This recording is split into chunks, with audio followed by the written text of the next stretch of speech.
There's a powerful hidden mechanism behind consistent learning, and it's all to do with how your brain builds and adjusts its understanding through schema, assimilation, and accommodation.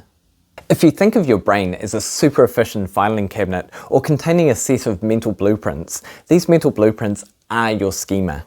They're organized bundles of information, experiences, and ideas about specific things or concepts. You have schemas for everything: what a dog is, how a restaurant works, or even how to have a conversation.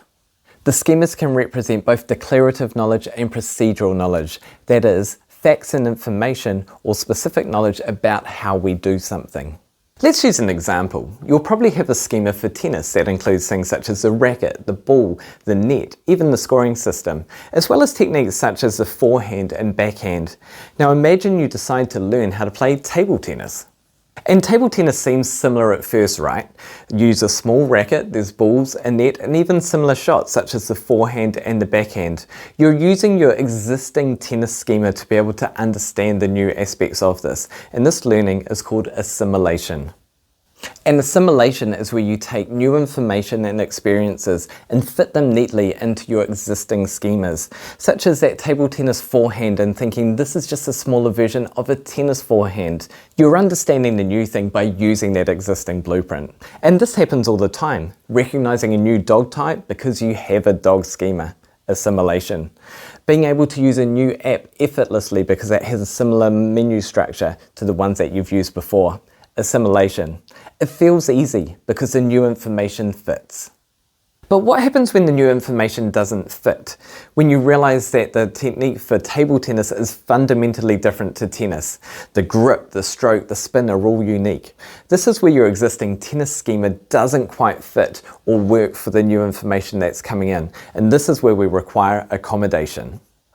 Accommodation is where you have to change your existing schema or even create a new one because the new information doesn't fit into your old way of thinking. Learning the distinct technique for that table tennis forehand requires you to modify either your general forehand schema or create a new one that is specific to that table tennis forehand. Accommodation can feel challenging. It often involves a period of confusion or disequilibrium where your brain is working hard to adjust. Think about learning a brand new language or going into a new work environment, even learning a complex new skill. It is difficult because your brain is trying to accommodate that new knowledge into a new schema. So you have your schemas and you have assimilation and accommodation to be able to update these. But what does this look like when we're actively learning? Well, this is where Kolb's experiential learning cycle is a great model that we can actually base this upon.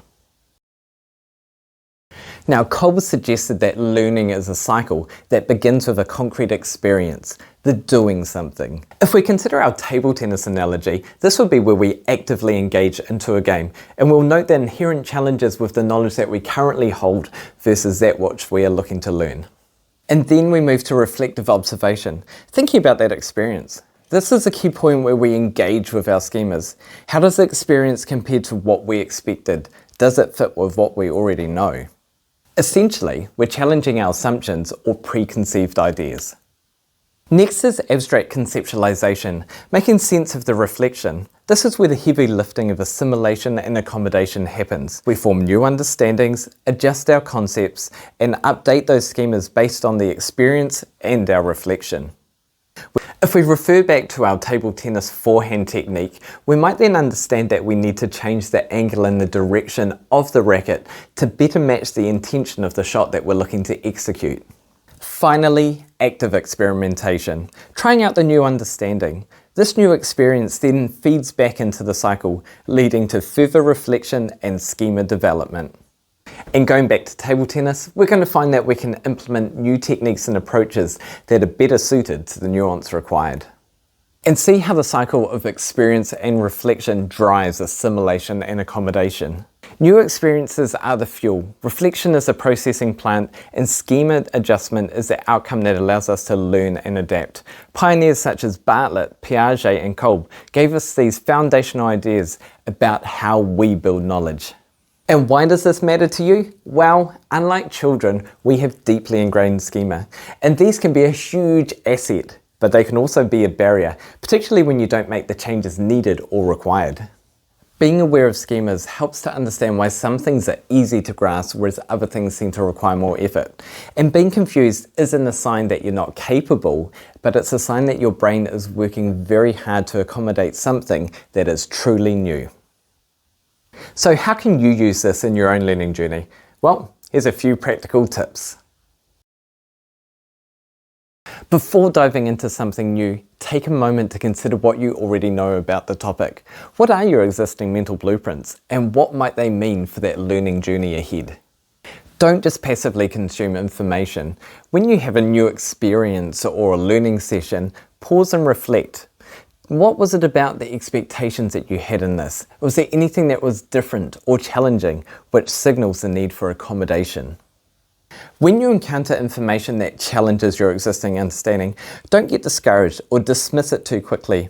Recognize this as an opportunity for deeper learning. Be willing to change your mind or adjust your perspective. Ask questions to help you restructure your schemas.